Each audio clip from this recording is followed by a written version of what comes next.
मित्रों नमस्कार। आज हम भाषा की परिभाषा, भाषा का स्वरूप एवं भाषा की विशेषता है, इस विषय पर विचार करेंगे।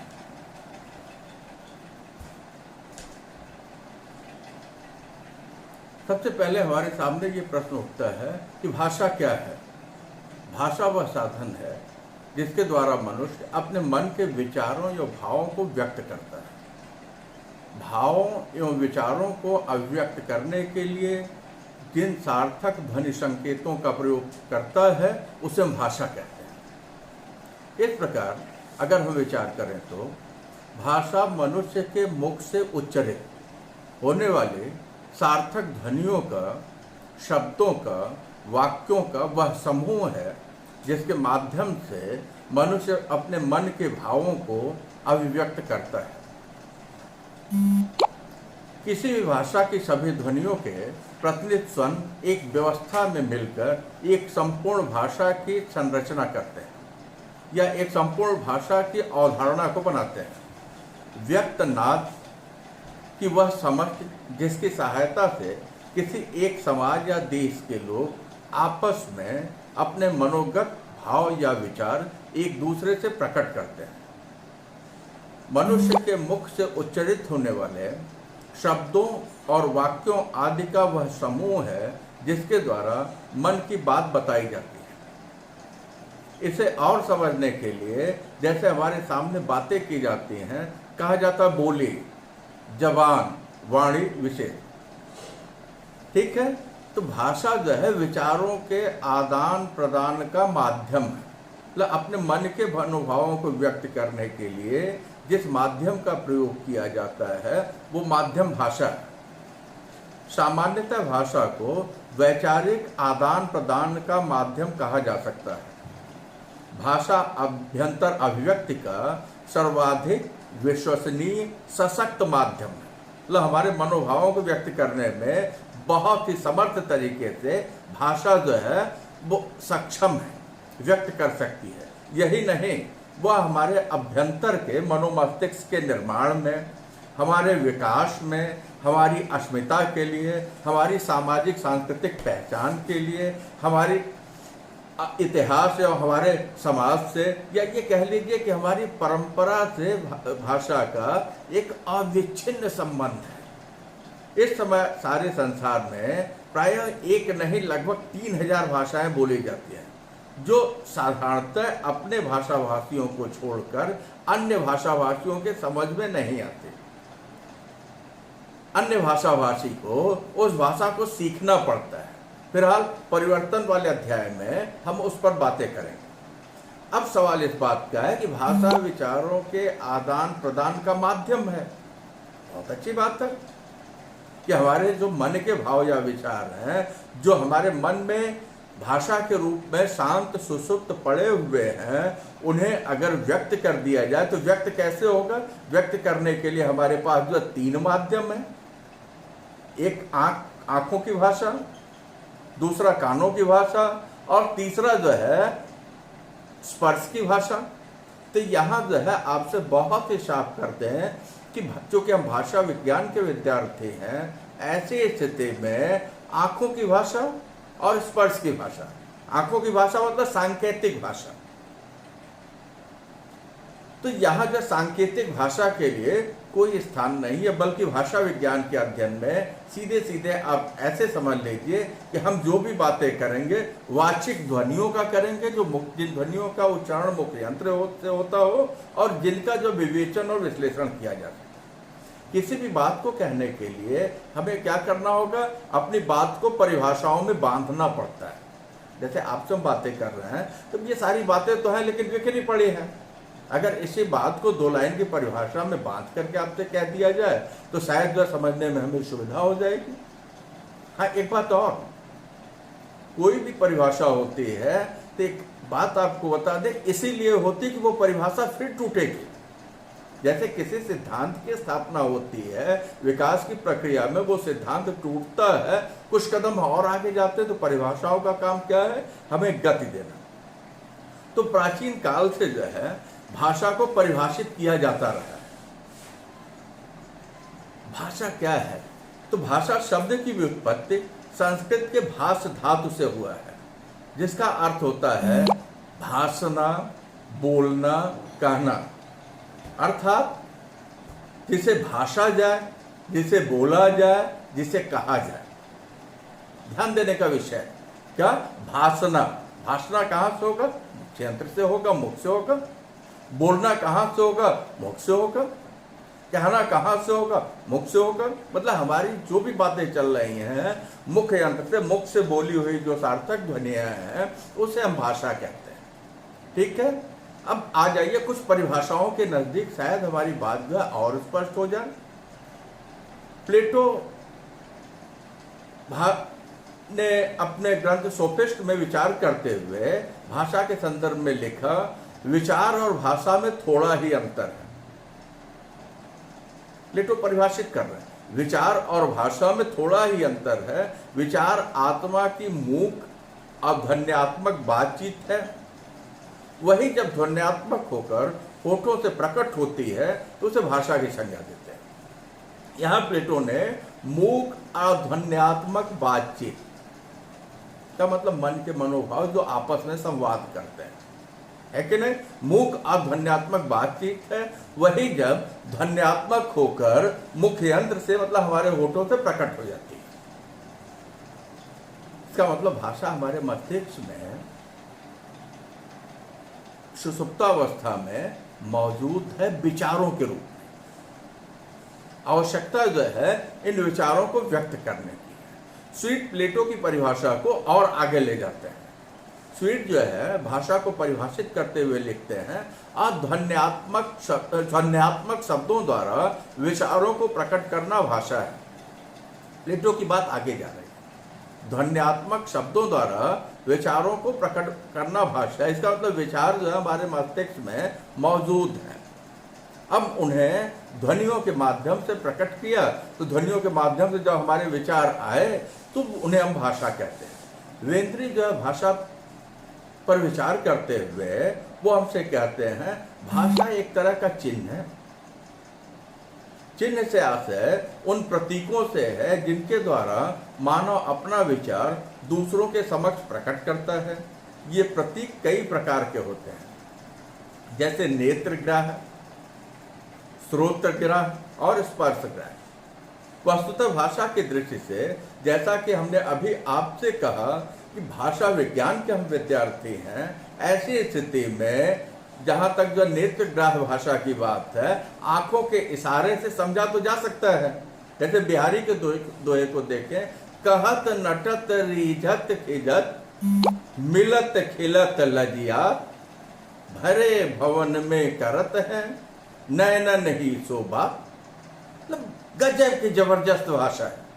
मतलब आंखों की ऐसी भाषा हमारी समझ से जो है अगर आदिकाल से लेकर के आज तक देखा जाए तो गजब की जो भाव भंगिमा है उसको ले आकर के इशारों के माध्यम से रख दिया। लेकिन सवाल इस बात का है कि उसका कोई विवेचन विश्लेषण नहीं किया जा सकता। तो नेत्रग्राह भाषा जो है मतलब सांकेतिक भाषा इसके अंतर्गत समाहित नहीं हो सकती। स्पर्शग्राह भाषा कि हम हाथ के इशारे से या शरीर के किसी अंग के इशारे से अपनी बात तो कह देते हैं स्पर्श करके, लेकिन उसका विवेचन और विश्लेषण नहीं किया जा सकता। इस तरीके से वस्तुतः भाषा की दृष्टि से जो श्रोत्रग्राह मतलब श्रवण यंत्र से जो सुनी जा रही है, कानों से जिस भाषा को, जिन ध्वनियों को सुना जाता है, वही भाषा जो है सर्वश्रेष्ठ भाषा है। क्योंकि जो बात कही जा रही है श्रोता के द्वारा उस बात को वैसे ही सुनी जा रही है और श्रोता फिर उस बात को वैसे ही याद कर रहा है और फिर श्रोता उस बात को वैसे ही व्यक्त कर रहा है। मतलब वक्ता श्रोता, श्रोता वक्ता, मतलब अनवरत क्रम जारी रहता है। ठीक है। ब्लॉक तथा ट्रेगर जो है भाषा के संदर्भ में इसको परिभाषित करते हुए लिखते हैं, भाषा यादृच्छिक भाष प्रतीकों का तंत्र है जिसके द्वारा एक सामाजिक समूह सहयोग करता है। बहुत अच्छी बात इन्होंने यादृच्छिकता को ला करके रखी है, क्योंकि मुंह से जो निकलने वाली ध्वनियां हैं उन ध्वनियों के लिए हमने एक चिन्ह दे दिया है।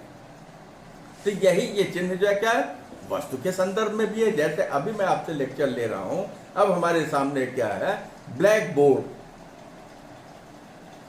ब्लैक बोर्ड क्यों है? लोगों ने मान लिया। जैसे आज कौन सा दिन है? सोमवार। आज सोमवार है। अब सोमवार की जगह इसका और कोई नाम हो सकता था, लेकिन सामूहिक रूप से समाज विशेष के लोगों ने इस बात को मान लिया है कि नहीं, आज सोमवार है तो आज सभी लोग सोमवार कहते हैं। सोमवार के लिए किसी अन्य शब्द का प्रयोग नहीं करेंगे। सोमवार कहते ही उसका अर्थ हमारे बीच जो पहुंच जाएगा कि आज जो सोमवार है। ठीक है। एनसाइक्लोपीडिया ब्रिटानिका में भाषा को परिभाषित करते हुए लिखा गया है, भाषा कोई यादृच्छिक भाष प्रतीकों का यंत्र है जिसके द्वारा मानव प्राणी एक सामाजिक समूह के सदस्य और सांस्कृतिक साझेदार के रूप में एक सामाजिक समूह के सदस्य संपर्क एवं विचारों का संप्रेषण करते हैं। यहाँ जो है सामाजिकता और सामूहिकता और वैचारिक संप्रेषण, उसके ऊपर जो है बहुत बल दिया गया।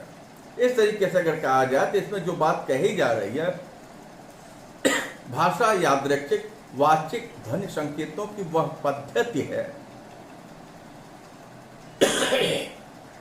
यहां ध्यान देने का विषय है, भाषा यादृच्छिक माना हुआ, वाचिक जो कुछ भी कहा जा रहा है, ध्वनि संकेतों की वह पद्धति है जिसके द्वारा मानव परंपरा और विचारों का आदान प्रदान करता है।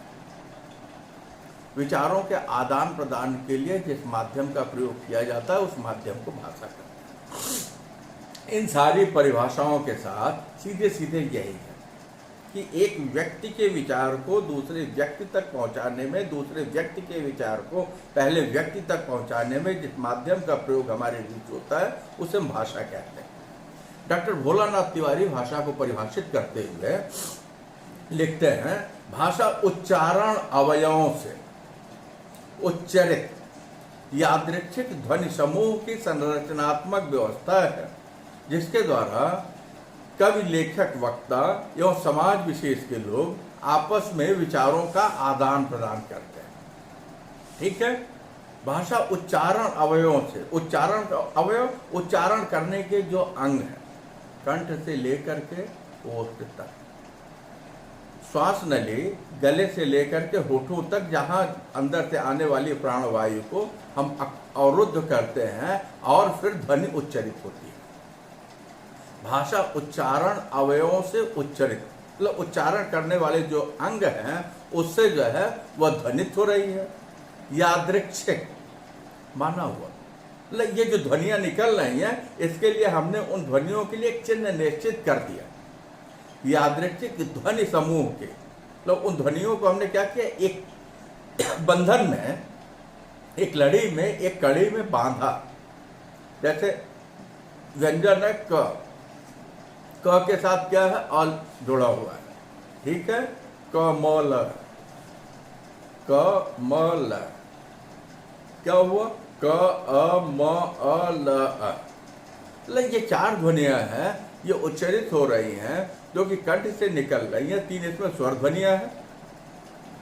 तो अब होता क्या है कि हम इन्हें लेते हैं और फिर एक इनका क्रम बनता है। तो यही भोलानाथ तिवारी हमसे कहते हैं, यादृच्छिक ध्वनि समूह की संरचनात्मक, मतलब एक ऐसी व्यवस्था है जिन्हें ले आकर के बांधा गया जिसके द्वारा क्या हुआ, ध्वनि की संरचना, शब्द, शब्द से पद, पद से वाक्य, वाक्य से प्रोक्ति, प्रोक्ति से अर्थ। एक लंबी प्रक्रिया है लेकिन बहुत ही सहज और स्वाभाविक है। काम क्या है, एक व्यक्ति के विचार को दूसरे तक पहुंचाना। काम क्या है, दूसरे व्यक्ति के विचार को हमारे तक ले आना,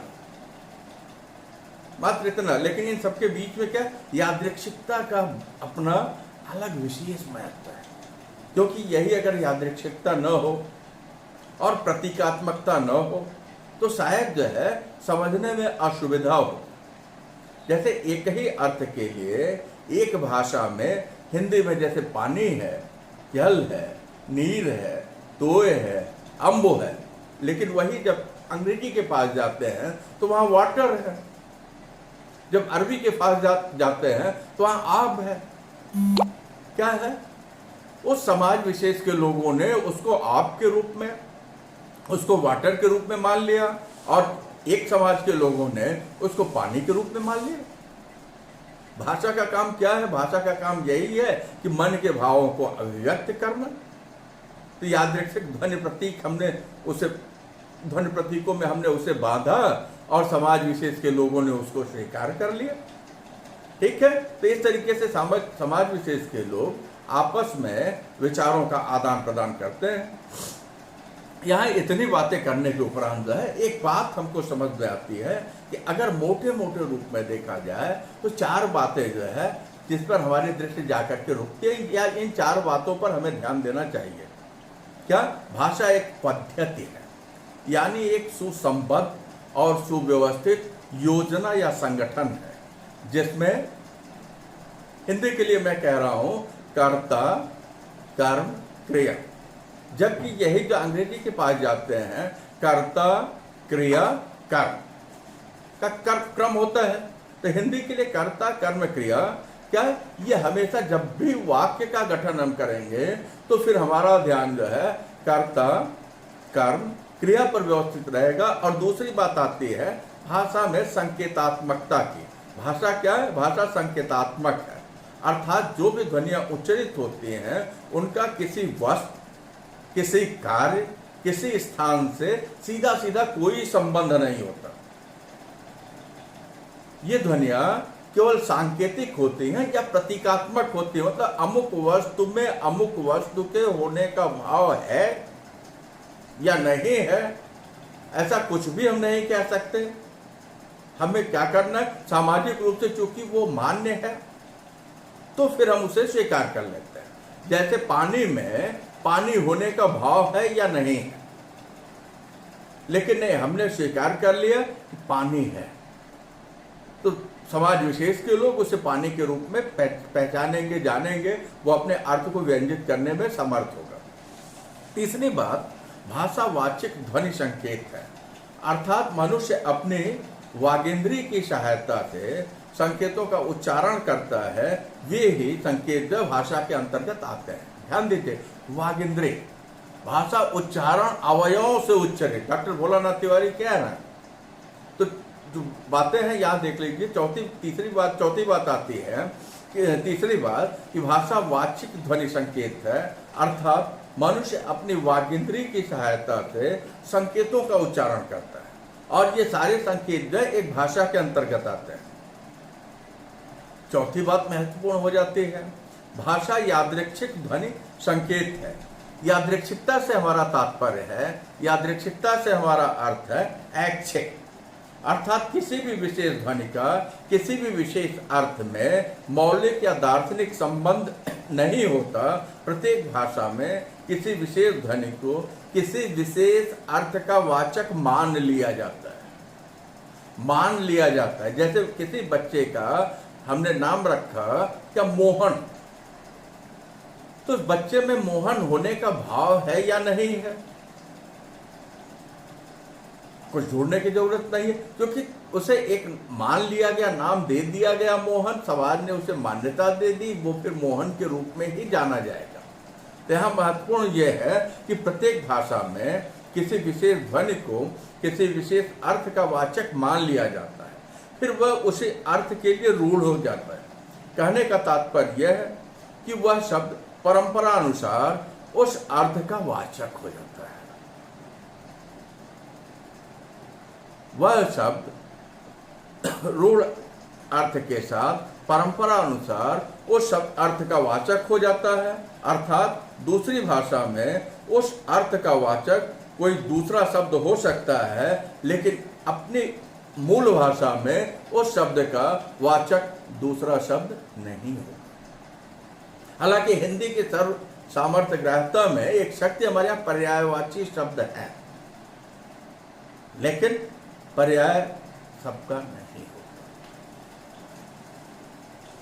हम व्यवहार में यह देखते हैं, भाषा का संबंध एक व्यक्ति से लेकर के संपूर्ण विश्व तक है। आज हम ग्लोबल दुनिया में हैं, है कि नहीं।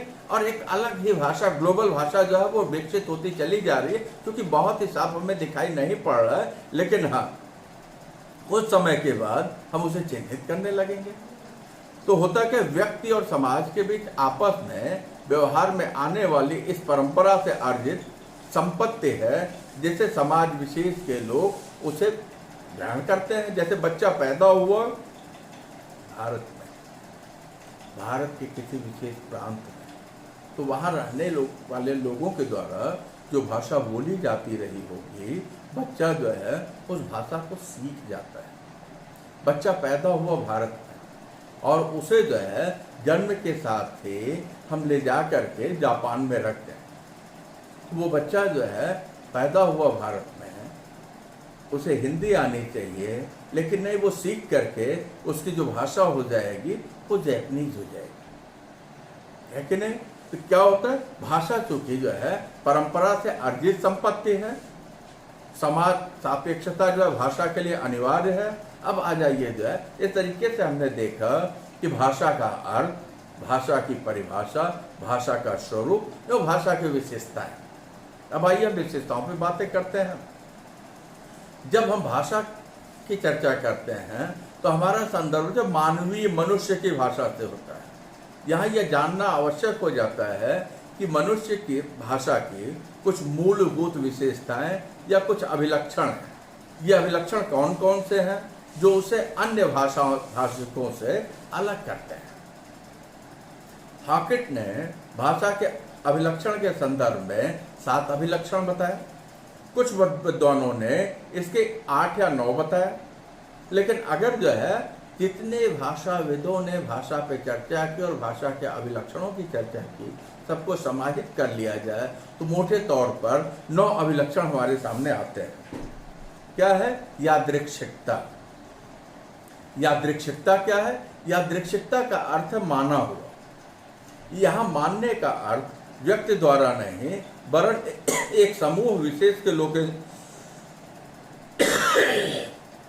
यादृच्छिकता का अर्थ है माना हुआ। मानने का अर्थ किसी व्यक्ति विशेष नहीं, बल्कि समाज विशेष या समूह विशेष के लोगों के द्वारा मानना होता है। एक विशेष समुदाय के लोग किसी भाव या वस्तु के लिए जो शब्द बना लेता है, उस भाव या वस्तु का उस वस्तु से कोई संबंध नहीं होता है। यह समाज की इच्छा अनुसार माना हुआ होता है।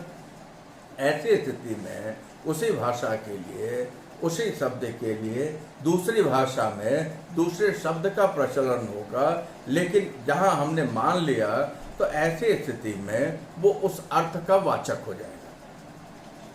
भाषा में यह यादृच्छिकता शब्द और व्याकरण दोनों रूपों में मिलता है। अतः यादृच्छिकता का भाषा में महत्वपूर्ण स्थान है, विशेष महत्व है। व्यवहारिक रूप से भाषा का संबंध एक व्यक्ति से लेकर संपूर्ण विश्व तक है। समाज और व्यक्ति के बीच आपस में व्यवहार में आने वाली इस परंपरा से अर्जित संपत्ति है। भाषा समाज सापेक्षता के लिए अनिवार्य है। इस तरीके से हम अगर देखें तो यादृच्छिकता जो है भाषा के अभिलक्षणों में प्रमुख है। दूसरी बात, रचनात्मकता, सृजनात्मकता। मानवीय भाषा की मूलभूत विशेषता उसकी सृजनात्मकता है। अन्य जीवों में बोलने की प्रक्रिया में परिवर्तन नहीं होता है, परंतु मनुष्य शब्दों और वाक्य विन्यास की सीमित प्रक्रिया से नित्य प्रतिदिन नए नए प्रयोग करता है। सीमित शब्दों को ही भिन्न भिन्न ढंग से प्रयुक्त कर वह अपने भावों को अभिव्यक्त करता है। भाषा के सृजनात्मकता के कारण ही यह संभव होता है। सृजनात्मकता को ही हम उत्पादकता भी कह सकते हैं। यह भाषा की मूलभूत विशेष विशेषता है। अनुकरण ग्राह्यता। मानवेतर प्राइमेट जगत की भाषा जन्मजात होती है। उसमें अभिवृद्धि या परिवर्तन या विकास नहीं कर सकते, क्योंकि मनुष्य की भाषा जन्मजात नहीं होती है। मनुष्य भाषा को समाज में अनुकरण के माध्यम से धीरे धीरे सीखता है। अनुकरण ग्राह्य होने के कारण ही मनुष्य एक से अधिक भाषाओं को भी सीख लेता है। यदि भाषा का अनुकरण ग्राह्य न हो तो मनुष्य जन्मजात भाषा तक ही सीमित रहता है। अभी जैसे मैं उदाहरण दे रहा था कि भारत में पैदा हुए बच्चे को जापान में रख दिया या चीन में रख दिया, जापान में बच्चा पैदा हुआ रख दिया तो जैपनीज बोलेगा और चीन में रख दिया तो मंगेरियन बोलेगा, ब्रिटेन में रख दिया तो ब्रिटिश इंग्लिश बोलेगा, अमेरिका में रख दीजिएगा तो अमेरिकन इंग्लिश बोलेगा। क्योंकि सीधी सी बात है, ये अनुकरण से ग्रहण की जाती है। ठीक है। फिर अगला मुद्दा आता है परिवर्तनशीलता। प्रकृति या ये कह लीजिए हमारे चारों तरफ सब कुछ सतत परिवर्तनशील है, तो भाषा के संदर्भ में, मनुष्य की भाषा के संदर्भ में भी यह बात 100% लागू होती है। एक शब्द जब अपने युग से चलकर दूसरे युग में जाता है तो यहाँ आते आते वो नया जो अर्थ ग्रहण कर लेता है। जैसे असुर, वेदों में असुर वो हुआ करते थे जो देवता थे, लेकिन वेदों से चलते चलते आज 3500 साल के बाद जब भी चर्चा चलती है, हम असुर की बात करते हैं तो हमारे सामने एक पशु प्रवृत्ति का व्यक्ति खड़ा होता है जिसे हम राक्षस कहते हैं। ध्यान देने का विषय है। जैसे सिक्का है, नया टकसाल से चला, जस का तस है, बाजार में चलना शुरू किया, जैसे जैसे चल रहा है वैसे वैसे वो घिसता जाता है। जैसे कुछ शब्द मैं दे रहा हूं, स्वागतम, समय के साथ क्या हुआ, वो शब्द घिसने लगा। मतलब उसका जो अर्थ मूल्य था उसमें बहुत परिवर्तन तो हुआ नहीं, लेकिन श्रुत की वजह से वो घिसने लगा। हमने क्या किया, सुस्वागतम, हमने सु उसमें जोड़ दी। इस सु का मतलब क्या है, स्वागतम अपने अर्थ को व्यंजित करने में समर्थ है। तो यहाँ आपसे जो बात की जा रही थी, परिवर्तनशीलता ऐसी स्थिति में एक शब्द वो अपने युग में, अपने लोक काल परिवेश में जो प्रचलित होता है, समय के साथ उसमें परिवर्तन होता है, वो नया रूप ले लेता है। पुरानी भाषा और आज की भाषा में इतना परिवर्तन आ जाता है कि हम फिर पुरानी भाषा को नई भाषा से जोड़कर नहीं देख सकते, तो उसके लिए एक नई भाषा या नया जो है यादृच्छिक नाम दे देते हैं। समझना हो तो संस्कृत से लेकर के आज तक की विकास यात्रा को इस संदर्भ में हम अच्छी तरह देख सकते हैं। वैदिक संस्कृत, लौकिक संस्कृत, पाली, प्राकृत, अभ्रंग, हिंदी, कितनी यात्राएं की हमने? 6 बड़ी भाषाओं की यात्राएं की। और क्रम के साथ आप देख लीजिए तो अब हिंदी के साथ फिर अगली कोई भाषा जो अपने निर्माण के सृजन की प्रक्रिया में होगी, 1500 साल बाद पुनः वह उभर के आएगी। जैसा कि अभी मैंने आपसे कहा कि आज हम ग्लोबल युग में जी रहे हैं, तो ग्लोबल का प्रभाव, वैश्विकता का प्रभाव हमारे ऊपर जब पड़ रहा है चारों तरफ से चौमुखी, तो क्या वो हमारी भाषा पे उसका प्रभाव नहीं आएगा? अवश्य आएगा। आज आप देख लीजिए, मुंबईया हिंदी, कलकतिया हिंदी, पटनहिया हिंदी, मतलब हिंदी एक ही है। दक्षिणी हिंदी, मतलब हिंदी एक ही है, लेकिन स्थानीय प्रभाव आने लगे हैं। अब जैसे हम मुंबई में हैं, मुंबईया हिंदी को देखें, पता चलेगा इसमें गुजराती के शब्द, मराठी के शब्द, कन्नड़ के शब्द, तमिल के शब्द, उड़िया के शब्द, बंगाली के शब्द, ये क्या बहुलता से ये मिलते चले जा रहे हैं। ये क्या है? ये सीधे सीधे ये कह दीजिए कि उस विकास यात्रा में क्योंकि जो परिनिष्ठित हिंदी है उसके आसपास जो है एक लेयर बन जाएगा और एक नई भाषा जो विकसित होकर के वो उभर करके हमारे सामने आ जाएगी। अगला जो मुद्दा है उसका और जो अभिलक्षण है विविक्तता। मानव भाषा विच्छेद है, उसकी संरचना कई घटकों से होती है। जैसा कि आपसे हमने कहा, ध्वनि से लेकर के अर्थ तक, ध्वनि से लेकर के अर्थ तक एक लंबी यात्रा है। ध्वनि है, शब्द है, ध्वनियों के मिलने से शब्द बनता है, शब्दों के मिलने से पद बनता है, पदों के से वाक्य बनता है और वाक्यों के मिलने से प्रोक्ति बनती है और प्रोक्ति से अर्थ व्यंजित होता है। इस प्रकार हम देखें 1 2 3 4 5 ध्वनि, शब्द, पद, वाक्य, प्रोक्ति। जब हम इन 5 चरणों को पार करते हैं तब हम अर्थ तक पहुंचते हैं।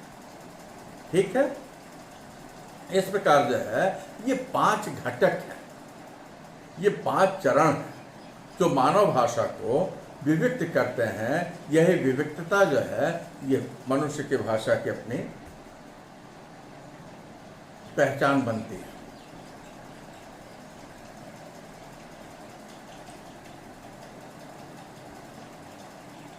अगला जो मुद्दा हमारा है द्वैतता। भाषा में किसी वाक्य में 2 स्तर होते हैं। प्रथम स्तर पर पहले धरातल पर सार्थक इकाई होती है और दूसरे धरातल पर निरर्थक। गौर करने का विषय, पहले धरातल पर सार्थक इकाई होती है और दूसरे स्तर पर निरर्थक। कोई भी वाक्य इन 2 स्तरों के योग से ही बनता है, सार्थक और निरर्थक। अतः इसे द्वैतता या द्वैत कहा जाता है। भाषा में प्रयुक्त सार्थक इकाइयों को रूपिम और निरर्थक इकाइयों को स्वनिम के रूप में हम चिन्हित करते हैं। स्वनिम सार्थक इकाइयां होने पर भी सार्थक इकाइयों का निर्माण करती है। स्वनिम क्या, वो निरर्थक इकाई है, लेकिन निरर्थक इकाई होते हुए भी वो करती क्या है, वो सार्थक इकाई का निर्माण करती, सार्थक इकाई की संरचना करती है। इसके साथ ही ये निरर्थक इकाइयां अर्थभेदक भी होती हैं। ध्वनि के हल्के से घुमाव से शब्द के अर्थ में अंतर आ जाता है। आइए देखते हैं। जैसे कर, यह है ना कर, क्या है, कर, कर। अब इसमें क्या 4 ध्वनियां, क अ र अ, क अ र अ में 4 स्वनिम है और ये चारों क्या है, निरर्थक इकाई है। क का अपना अलग से कोई अर्थ नहीं है, अ का अपना अलग से कोई अर्थ नहीं है, र का अपना अलग से कोई नहीं अर्थ नहीं है, अ का अपना अलग से कोई अर्थ नहीं है। पर ये चारों मिलकर के क्या कर रही हैं, रूपिम इकाई अर्थात सार्थक इकाई की संरचना करती हैं। और तुरंत जो है, जैसे कर ध्वनि हमारे कानों में पड़ती है, कर ध्वनि की संरचना हमारे कानों में पड़ती है, तुरंत हमें हाथ दिखाई पड़ने लगता है। इसे ऐसे ही हम खर, ख और अ 4 स्वनिम है, खर रूपिम बनेगा, किंतु कर और खर में अर्थवेधक इकाई रूपिम नहीं है। स्वनिम क और ख है। इस प्रकार रूपिम अगर अर्थद्योतक इकाई है तो स्वनिम अर्थभेदक।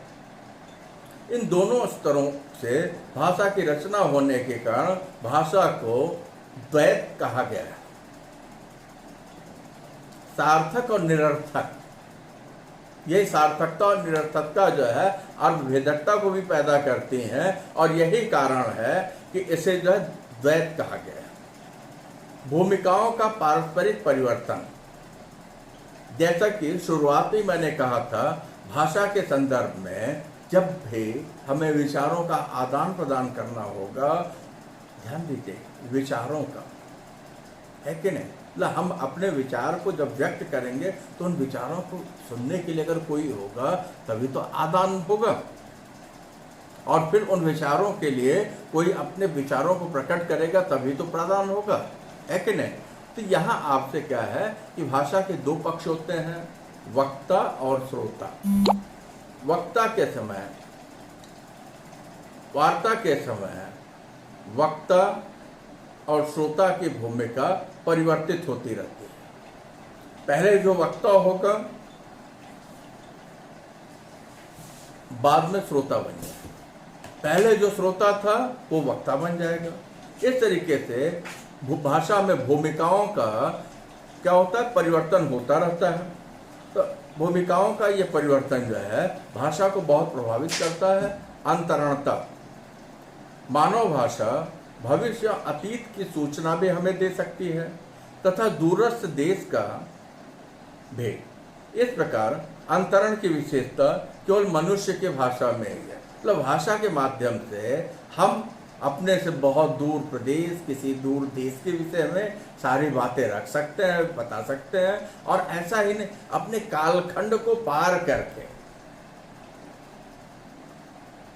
मतलब भाषा का जो विस्तार है भूत, भविष्य, वर्तमान, मतलब ये तीनों कालों में ये संचरण करता है। और सहज वृत्ति का मानवेतर भाषा प्राणी की सहज वृत्ति, आहार, निद्रा, भय, मैथुन से ही संबंध होती है और इसके लिए वो कुछ ध्वनियों का उच्चारण करते हैं। मतलब प्राणी जगत की भाषा कर रहे हैं। लेकिन जहां तक जो है मनुष्य की भाषा की बात है तो ये इस भाषा में असहज वृत्तियों के भाव तो दिखाई पड़ते हैं, लेकिन मानव भाषा में सहज वृत्ति नहीं होती, वह सहजात वृत्तियों से संबंधित नहीं होती। भाषा के ये लक्षण मानवीय भाषा को अन्य ध्वनियों या मानवेतर प्राणियों की भाषा से अलग करने में पूर्ण समर्थ है। इस तरीके से हमने देखा भाषा की परिभाषा, भाषा का स्वरूप, भाषा के विशेष, भाषा की परिभाषा, स्वरूप, अभिलक्षण, विशेषताएं। धन्यवाद। फिर कल मिलते हैं अगले व्याख्यान में।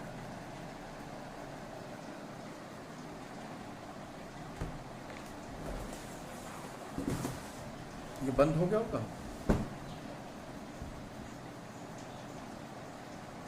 बंद हो गया होगा ना ये कंप्यूटर।